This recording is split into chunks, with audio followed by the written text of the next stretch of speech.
Hello everybody and welcome to a brand new Elder Scrolls Online build video with me, Sherman. Today guys, we're going to be taking a look at a bow option that you can play with.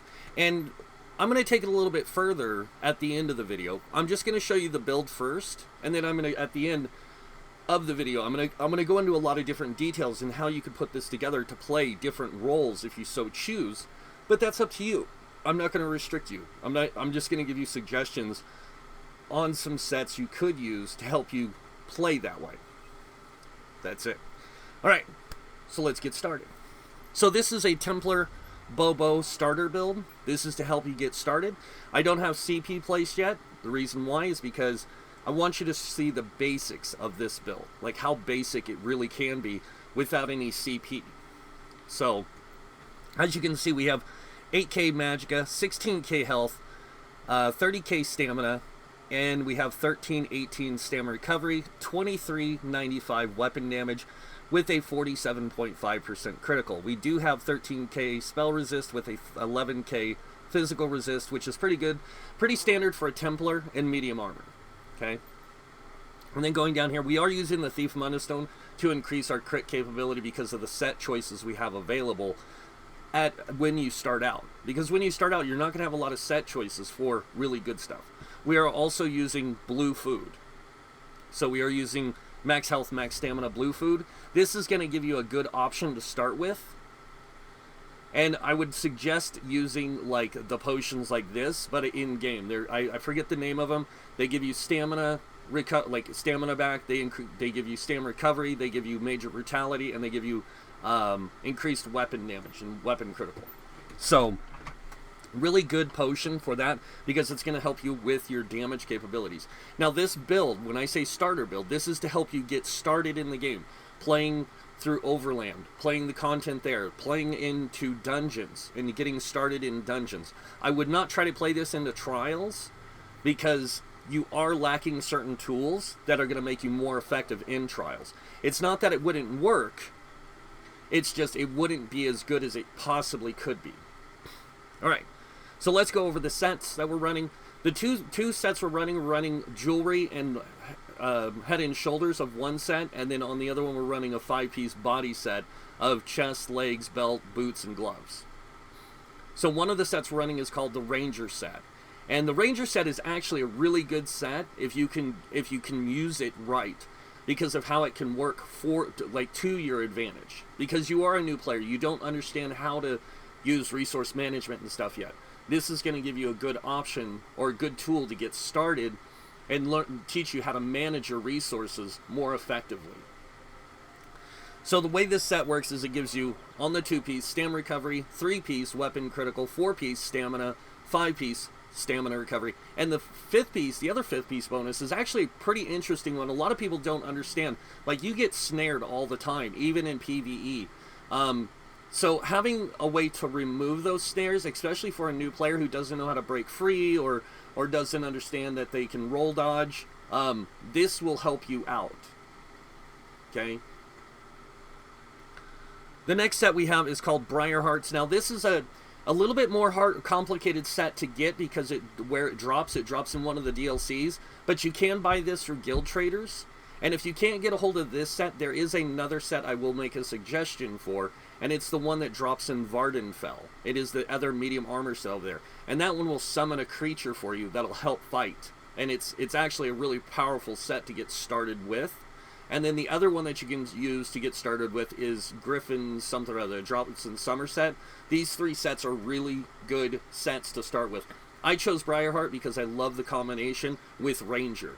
See, this one gives you 2-piece weapon critical, 3-piece max stamina, 4-piece weapon critical, and then when you deal critical damage, you have a 10% chance to increase your weapon damage by 449 for 10 seconds.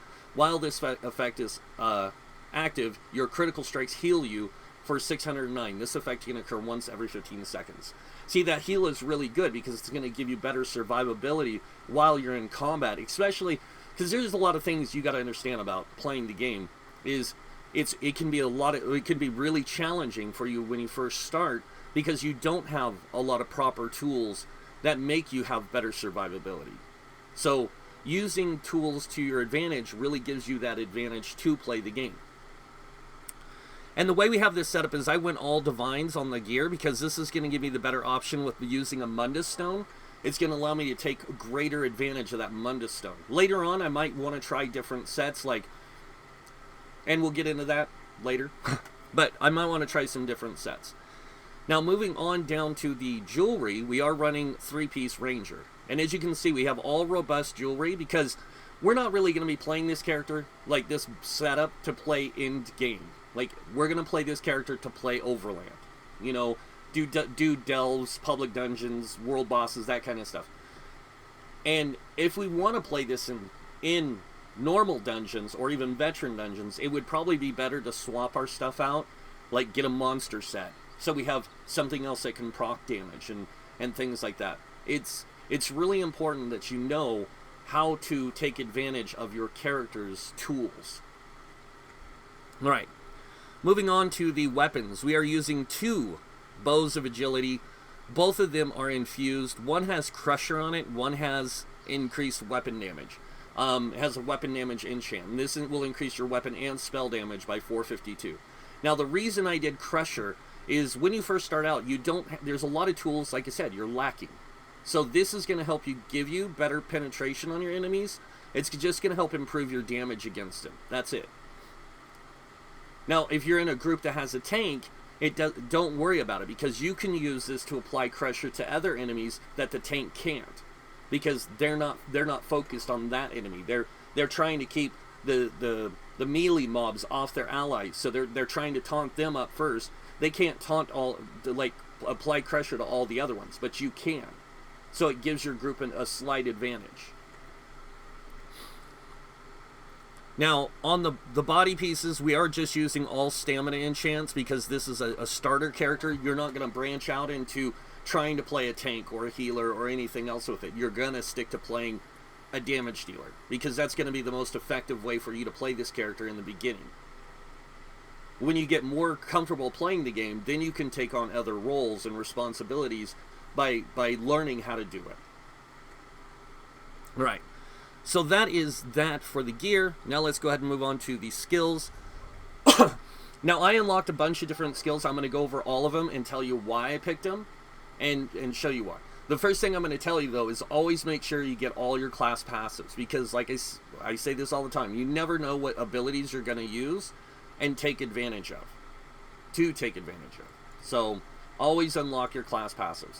Now, starting with the class skills, I picked the 2 stamina skills that I thought would be best for me, and that is biting jabs. This is going to be a really nice way. If enemies getting close, you can actually have this set on your toolbar, just like this, if you want. And if they get in close, you can just attack them. This way you have a close range tool to fight with. You can still do your light attacks, you can still do your poison injection, you can still do all that stuff. So this way you can keep the enemies close, but you can still biting jabs them while you're AoEing them down. It's a really good tool. And this can hit multiple targets. It doesn't just hit one. It does like a cone attack. So it can hit multiple targets. So it's a really good thing for taking out trash. This is what I like to call it. Alright, the next tool we have unlocked is our binding javelins. This is just a really good way to keep enemies off of you. See, you can throw this and stun them for 4 seconds. It does a lot of damage too, and it's a great spammable. It's not super effective, but it can be.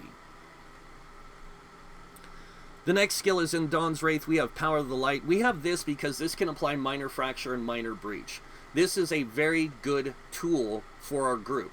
The other nice thing about it is when you activate it, it also helps you gain ultimate through Prism.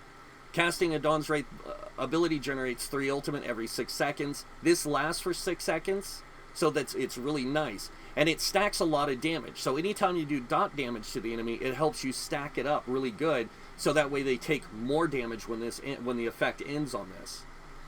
So the effect of Minor Fracture, Minor Breach is there. So you're getting like 4K penetration on the enemy because you're using a Crusher and this.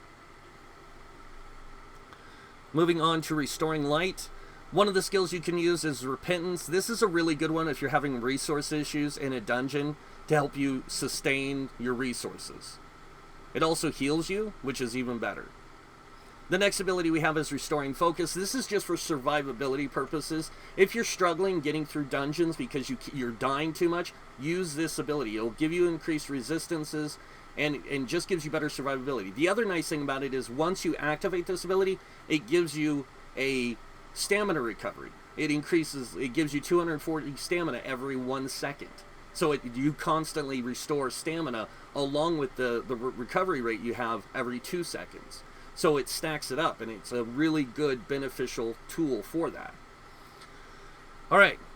The other reason why I say to unlock your passives is because you never know how your tools can work for you unless you know how your class works. Now, one of the things I like to do is I like to try and keep my skills in a way that I can actually utilize them more effectively. That means, like with this, see, if I have Balanced Warrior, I increase my weapon damage by 6%. But if I have this right here, Burning Light, when you activate, or when you deal damage with an Adric Spear ability, you have a 25% to deal damage, and it deals additional damage the higher your stuff. So this will give you, the Biting Jabs will give you that Burning Light ability on the front bar, but it also give you Piercing Spear, which increases your critical damage. And it also gives you the Spear Wall. Anytime you activate an Adric Spear, you get minor protection, increasing your physical resistance, or your damage reduction, sorry, by 8%. So look at your skills and see how you can take advantage of them. The other nice thing about Balanced Warrior is it does increase your weapon damage by 6%. Templars don't have major brutality at all. So this extra 6% really helps you out. On Dawn's Wraith, you get Enduring Rays. This increases the duration of Sunfire, Eclipse, Solar, and Nova abilities. You're not really using those, but it doesn't mean that later on you can't get them. Prism, really great thing. Illuminate's another good one. Casting a Dawn's Wraith ability grants minor sorcery for you and your group members for 20 seconds, increasing your spell damage by 10%. This is just great to have for group play. Restoring Spirit reduces the cost of Magicka, Stamina, and Ultimates by 4%. Now you got to remember, this is all Magicka, Stamina, and Ultimate abilities are reduced by 4%. So that means if you're wearing this build, you're wearing 5 pieces of medium armor. You're going to get a lot of stamina cost reduction. This is going to help improve that. Restoring Light, this is mainly for like healing purposes, but a lot of it can come in handy, like the Mending. Increase your healing effects for your Restoring Light abilities by up to 12%. Repentance is a Restoring Light ability, so if you're using Repentance, you can actually take advantage of this. You can also take advantage of this with the Restoring Focus. What this does is when standing in your channeled ritual, rune focus, or rite of passage area of effects, and up to 4 seconds after leaving them, you gain minor mending, increasing your healing done by 8%. Enemies standing in your channeled rune and all this stuff, their movement speed is reduced by 30%. So even if you're using this just to keep yourself alive, you're also boosting your ability to heal others more effectively. All right. And that is the class. We're going to move on to the bow skills. Starting with the first ultimate ability, we have Ballista. Ballista is a really great thing for, especially if you're just a bow person, because you can place it anywhere and it'll just start rapid firing at the enemy, and you can still focus on doing your damage rotation. So I really like this one. The next ability we have is Lethal Arrow. This is mainly if you want to get that Major Defile effect on your enemies. It's what I would use it for. It does do a lot of poison damage, which is good, and it has a greater chance of applying the poison status effect. But that it's mainly for that, sorry, not Major Defile, Minor Defile. This way you can reduce healing received by 15%. This works out really good, especially in places like Direfrost Keep. I'm trying to think about anything where there's a lot of healing going on. This can help you out a lot. And the reason I chose Lethal Arrow is because we already have Minor Fracture and Minor Breach because of our class. Next ability is Endless Hail. This is just a great AoE. Does a lot of damage over time, especially in the right hands. The next one we have is Draining Shot. Now, Draining Shot, a lot of people don't understand. You blast your enemy with an explosive arrow, dealing X amount of damage, knocking them back 6 meters, and stunning them. This also heals you when the effect ends. So, this is really good, like really good, because you want to keep those enemies at range, especially being a bow person. Somebody gets in close, bam, knock them back. It's that quick. And it really helps you stay at ranged. The next ability is Acid Spray. This is going to allow you to fire a burst of arrows doing X amount of damage and X amount of damage over time. They did improve this, so it does a lot more damage, and I really like how it works now. And remember, you're seeing this as a base character, level 50, no CP put into him. Next one is Venom Arrow. I like Venom Arrow, personally, because of what it does. See, this one, it works very similar to Poison Injection. It does damage up front, damage over time, but if you hit an enemy that is casting an ability, you can set them off balance and stun them for 3 seconds. So if you're in a dungeon or you're out in the world and you see an enemy getting ready to cast a heal, knock them down. Stop them from doing that, because that's what it's there for. It's really hard to time sometimes, but it's a really effective tool. Now moving over the passives of the bow, we have this one. Long Shot gives you damage bonus up to 12% against enemies at longer range. This is going to make you more effective the further you are away. Then you have Accuracy, increases your weapon critical by 1085. That's why I like the Ranger gift with the Briarheart and the bow. It gives you that really good potential critical to be super effective. And with the right sets on, you can even boost your critical even higher. And you can get an amazing setup out of it. The next thing is Ranger. Reduces the stamina cost of your bow abilities by 15%. And remember, we have a lot of reduced cost of stamina abilities, so this helps out. Next we have Hawkeye. Dealing damage with a light attack or heavy attack increases your damage of your bow abilities by 5% for 5 seconds, stacking up to 5 times. You will get this once you figure out how to do a rotation. And then Hastily Retreat grants you Minor Expedition for 4 seconds after you use Roll Dodge. Minor Expedition increases your movement speed by 30%. It's a really beneficial thing because you can do this, and you can move hella fast, which is really nice. So, alright.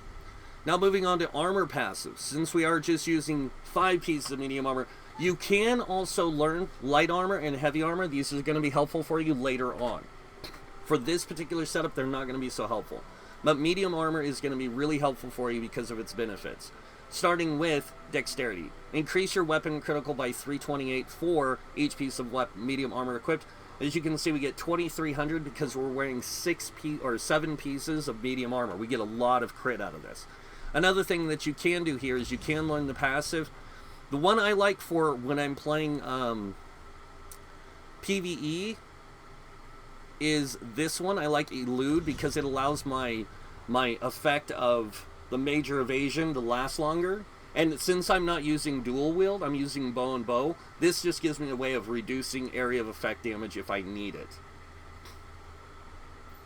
Alright, going over Windwalker now. Increase your stamina recovery by 4% per piece of medium armor equipped. As you can see, we have 28% stamina recovery. We are a wood elf. We get stamina recovery with the race as well. The next one we have is Sneak. Sneak reduces the cost of your sneak by 7% per piece of medium armor equipped, 49%. Oh, Windwalker also reduces the cost of stamina abilities by 2% per piece of medium armor equipped. So we have 14% plus another 4% from the class. That's 18% reduced cost in stamina abilities. And then we have 15% from bow abilities alone. So we get a super reduced cost with our bow abilities. And then this one reduces sneak per piece, 49%, and then reduces the size of area you can be detected by 35%. This just is going to help you, like, if you want to do Dark Brotherhood or Thieves Guild stuff, it's going to really help you improve with those things and be more effective. And PvP. Agility. Increases your... when 5 pieces or more of medium armor equipped, your weapon damage is increased by 15%. This is excellent because you are using a bow. You want to increase your weapon damage. Athletics increases your movement speed of sprint by 3%. So you get 21% increased movement speed. And then you also reduce the dodge roll cost of by 4% per piece of each piece of medium armor. So you get a 21% increased speed bonus speed, and then you get the dodge roll cost, which is really just effective for you playing the kind of character you are. You're at range. You got enemies dropping AoEs around you. You want to dodge out of the way. That's what it's going to allow you to do. All right. Moving on to world skills, soul magic, soul summons, and soul lock. I suggest these. These are really good. And if you want a really good ranged blast ability, Shatter Soul is really powerful. As you can see, burn enemies from the inside with Soul Fire, dealing 29,904 magic damage over 2 seconds. If the enemy is killed, this ability, by this ability, they explode, dealing 9,507 magic damage to nearby enemies. Enemies affected by this ability are revealed for 2 seconds and may not enter stealth or invisibility. Really good in PvP, and really good in certain dungeons where you face a lot of stealth enemies, especially like the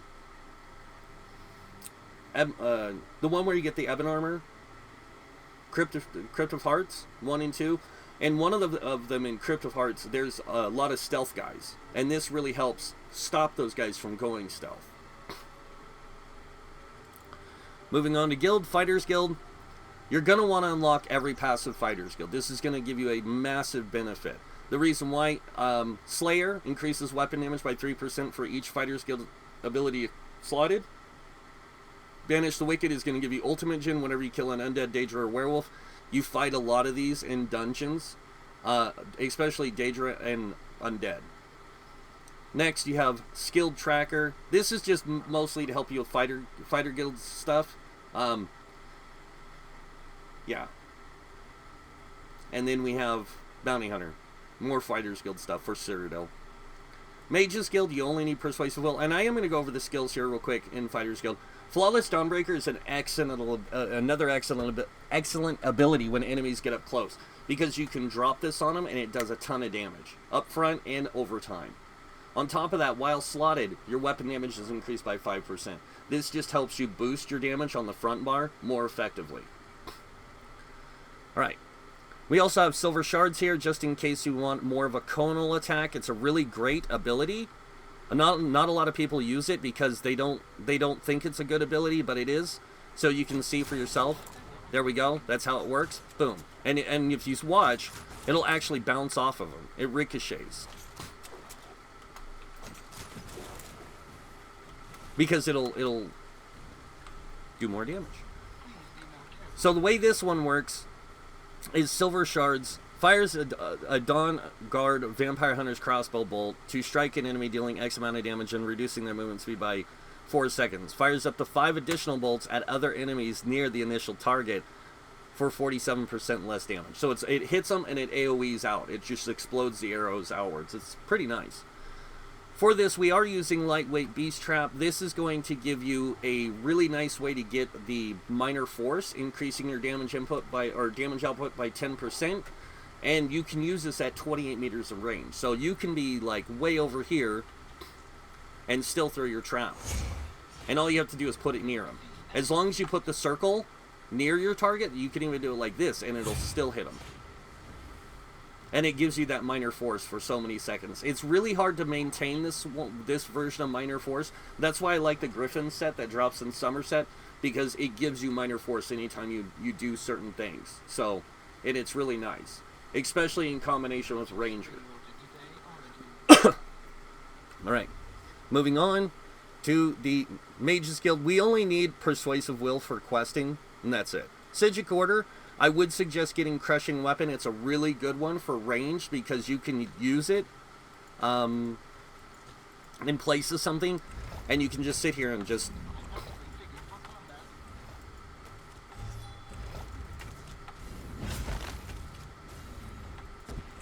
And you can see how that orb went off. See, Crushing Weapon deals X amount of damage if you use it within 2 seconds in light attack. So you infuse your weapon with power, causing your next light attack used within 2 seconds to deal X amount of damage and heal you for 25% of the damage done. This just helps you with survivability again.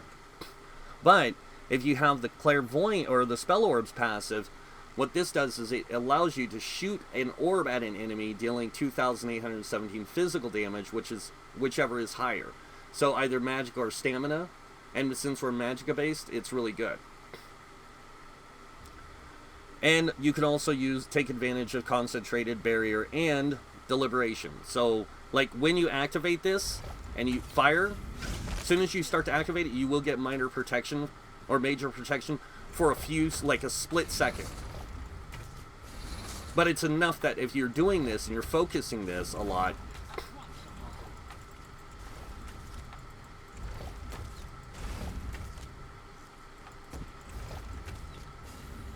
you can really pull off some crazy stuff with it.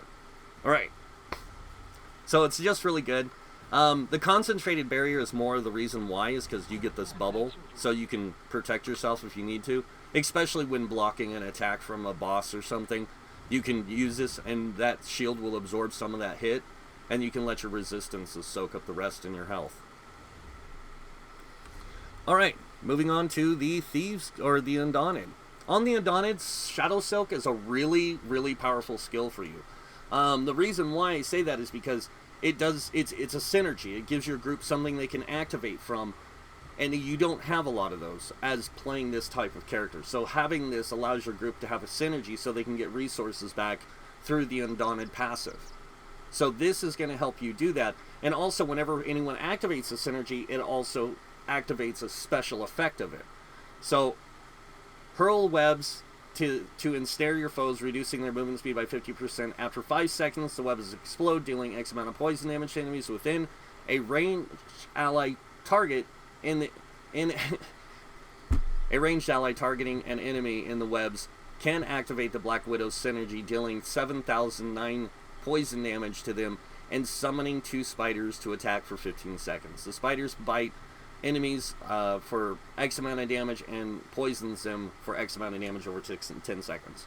Now this will change when you get your CP, when you get different sets that give you better options in the way you can play. Alright, moving on to Alliance War. Either Vigor is going to be good. Resolving Vigor is just more effective for you when you're solo playing, but the Echoing Vigor is really good for group play. And the reason why I say that is I want to show you this real quick. I like it more for group play. And here is why. So Echoing Vigor, what it does is it has a 15-meter range. So it has a greater range. And since you're at ranged, this is going to allow you to apply a heal to more targets more effectively. So it's just, to me, I think that this is a lot better option. Alright, next ability is Razor Caltrops. This is just to help, again, do damage over time and to help reduce the movement speed of things. When you throw this, the ball of Caltrops initially explodes, dealing X amount of damage. So it's just a really good crowd control type thing. Moving on to our racials. I chose Wood Elf for this. Any race will work fine. Wood Elves just, they get a benefit for bows experience. They also get decreased falling damage. They get the stealth detection radius stuff. They get increased movement speed by 10%.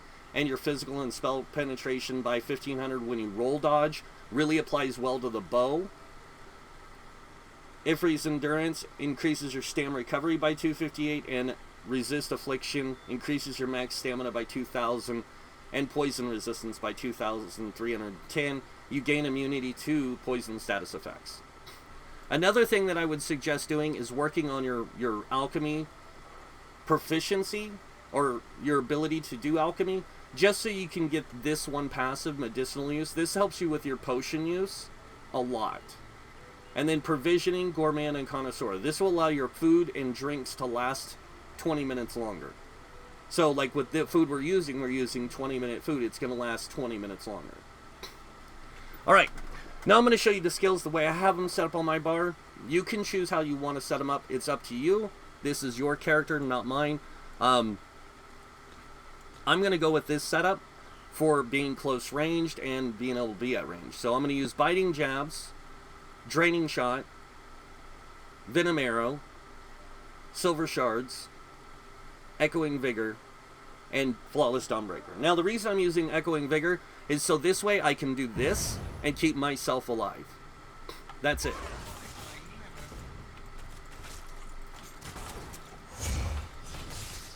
And because people are going to ask,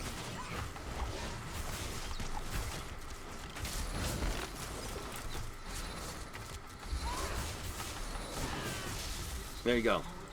Just so people ask, 9,308 DPS. Now, you got to remember, we aren't maxed in our CP yet. This is just beginning. You're going to have low DPS. I'm not super effective with this type of build because I don't play this build or this type of character all the time. My type of playstyle is different from yours. So, please understand that. Now, let's get into CP and talk about where we can place our CP to give us the most effective CP setup. Alright, being a damage dealer, you want to focus on things that are going to give you damage reduction mostly. So starting in Hardy is going to be really good for you. And the best thing you can do is try to get it as close to 43 as possible to start. Same thing with Elemental Defender. Work on getting this to 43 to start.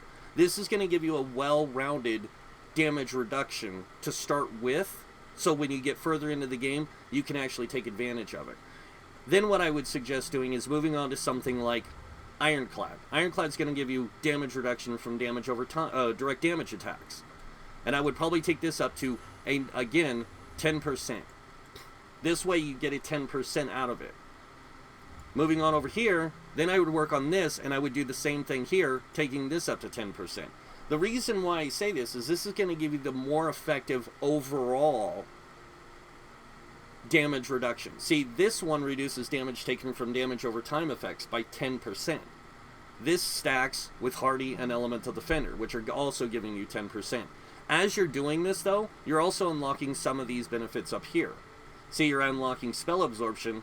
When you take damage from Flame, Frost, Shock, or Magic damage, or Oblivion damage to 30% of your max health, you restore X amount of Magicka. Not good for you, because you don't use Magicka. You're mostly stamina-based.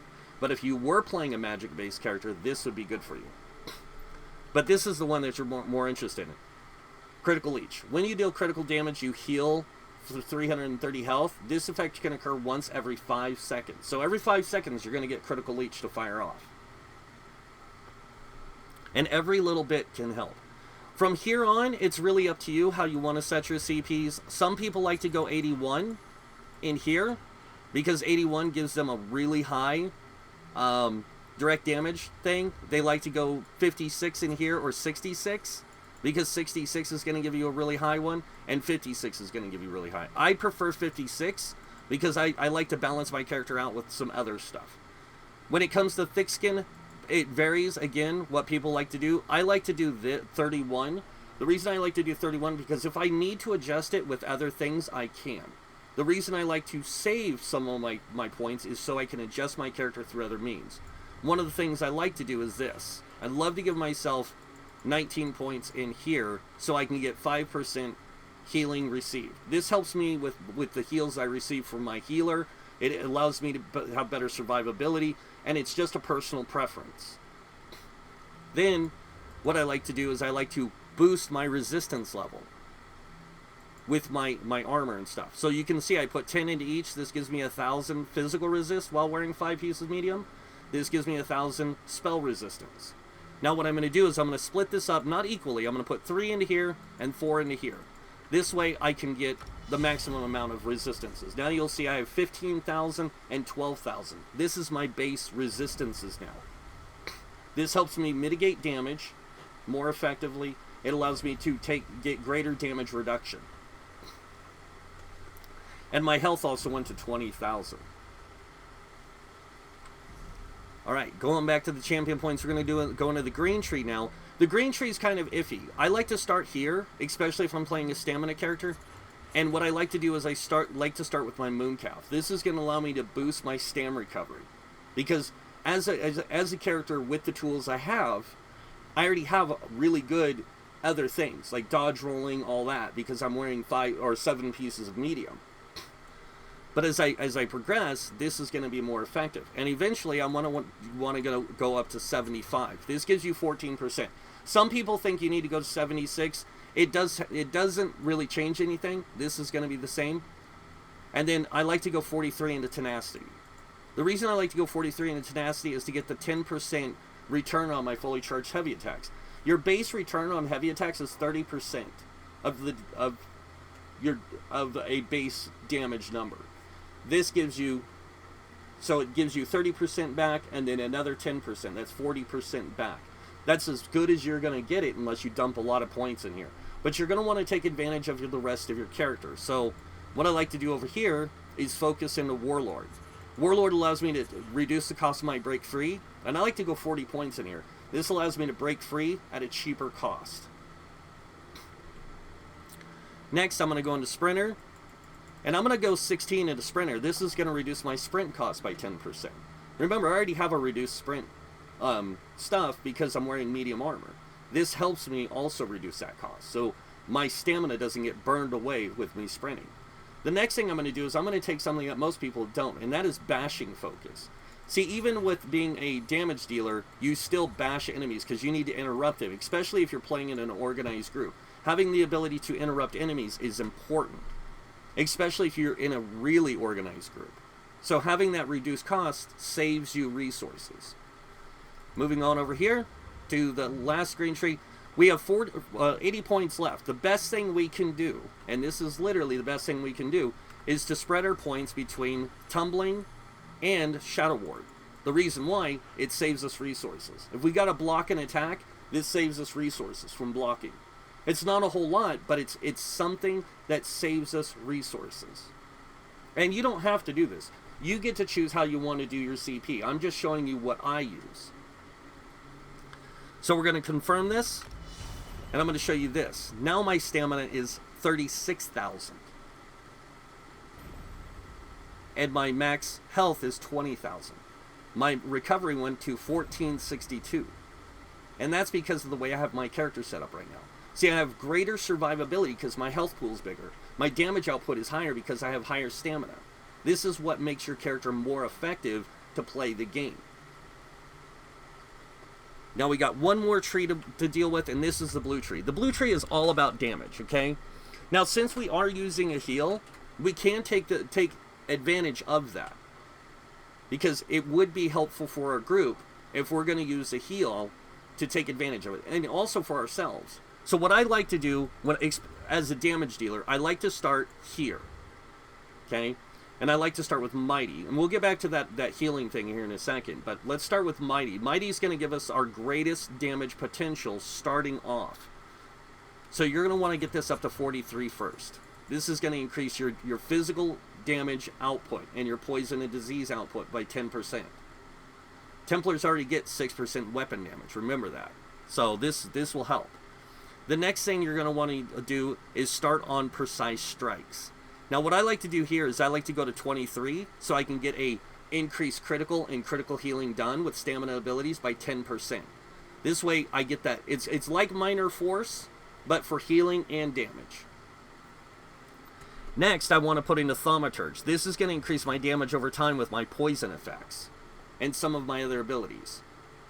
After this, I want to move to the middle tree and I want to focus on my physical weapon expert because I want to increase my light attack damage. Now, a lot of people like to focus on Master at Arms, and that's fine too. But I like to start with one of these, and the reason why is because I like to get the most out of my character as possible. So I'm going to go 16 into here. This is going to allow me to increase my damage done with my light attacks and heavy attacks from my bow. Master at Arms, I want to go 40 points in. This is going to allow me to increase my damage done with direct damage attacks. That means light and heavy attacks, any ability that is direct damage, any effect that or effective damage that you do that is direct damage is affected by this. Now, once I get that far, now it's time to kind of fill in the gaps, okay? This is at 43. I'm going to take it up to 56. To take it up to 12% increase in damage. Then I'm going to take this up to 56. The reason why is it's going to increase my critical damage. I'm going to take this up to 56. Again, to increase my critical damage. Now you can see I have 46 points left. What I want to do here is, like I said, I want to help my group by giving myself a little bit more healing. And I'm going to go over here and I'm going to put the rest of the points in here to give me extra penetration. So this way, my character has greater damage output. And there's my blue tree. Now what does the blue tree do for you? The blue tree increases your max magicka. But now look at my weapon critical. My weapon critical is now 56% without a potion. And when I activate my potion,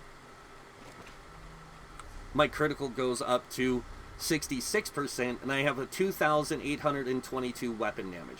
So now I have more effective critical because of the blue CP. See, one of the passives in the blue CP is the Perfect Strike. Increases weapon critical by 9%. So this is going to be really effective for me. Not only am I going to be able to do more critical damage, but I'm also going to be able to critical heal better with my Vigor. And this is going to be better in a group setting. So, when I use Vigor now, it's going to heal for a lot more. Now let's see what my damage looks like when I do this. So we're going to start on the back bar. And what we're going to do is we are going to go in here. I'm going to grab my Restoring Light ability so I can give myself some extra stamina recovery. And what we're going to do is we're going to start with that. Then we're going to do Trap Beast, Potion.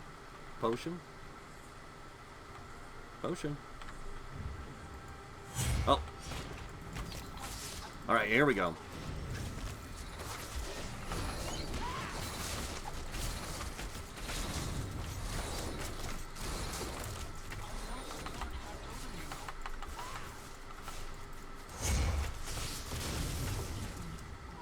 Alright, that time we did 20,000 damage. Now that's a lot more damage than what we did the first time, which was 9,000. We did 10,000 more with this setup. That was a lot more effective. And also, watch this.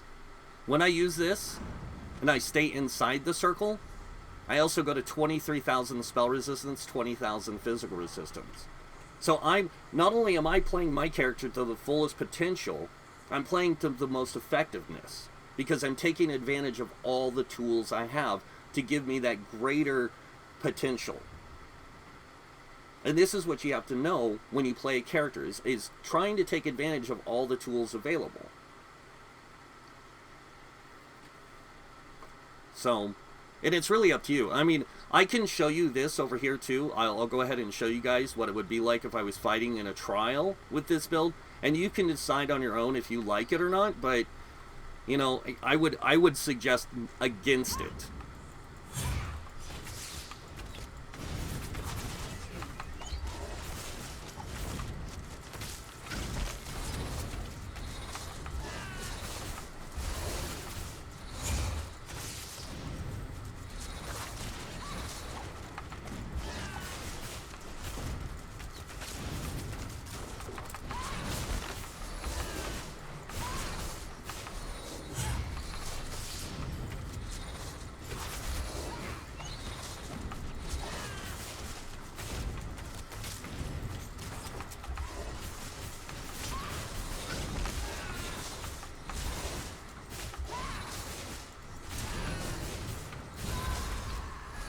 Alright, now we're just going to walk away. I'm going to let this run its course, and we can see we're at 32k DPS.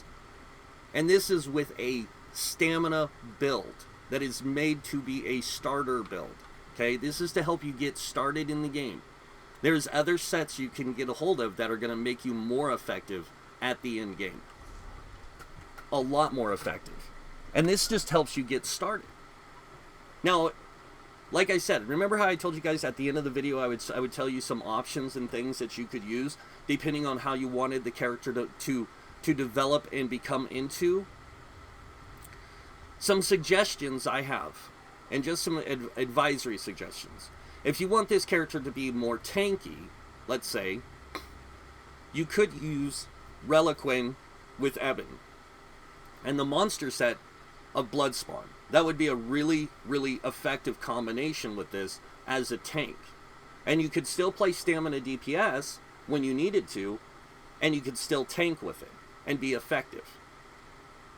Now, if you wanted this character to be more healer type, my suggestion would be using Reliquin and Olorim.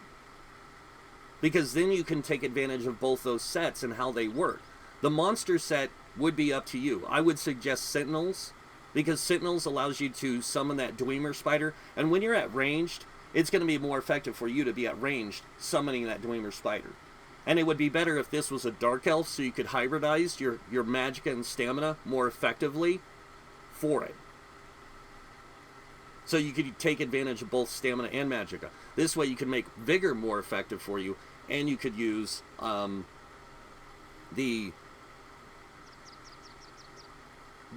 of your bow abilities and make them effective, not only for you, but also for your group.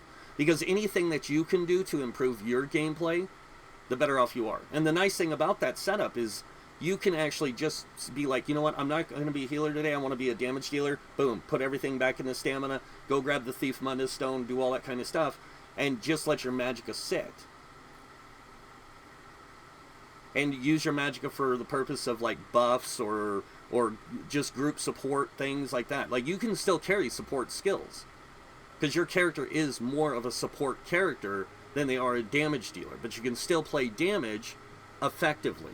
You're not going to be the best damage dealer because you're giving up the ability to be a damage dealer to be supportive, to be more of a support character.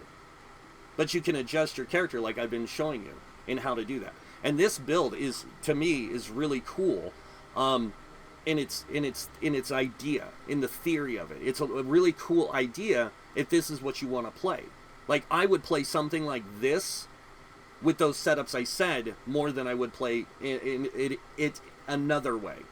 Like, if I was going to play more of a damage dealer using Reliquin and, you know, the advancing Yodokai would be a really good combination. But I think Reliquin, I'm trying to remember, but there's a new set that got added to the game. That's a really good combo for bow. Another one is Reliquin with, it drops in the dungeons. I used it on another build. Druid Kingslayer would be a really good combination, because that's just going to give you a ton of weapon damage, and it's going to give you major brutality at all times. With a Templar, that means you're going to have major brutality all the time, which is going to be good for you. Really good. And all that extra weapon damage is going to apply to your character. That extra health that's on there means that you can change all the traits of the jewelry to stamina if you want. And then you can even go with tri-stats and change the jewelry traits to tri-stats if you want. So you can be more of a flexible character that can do damage, tanking, and healing if necessary. Like, but you're not going to be the greatest tank with that type of setup.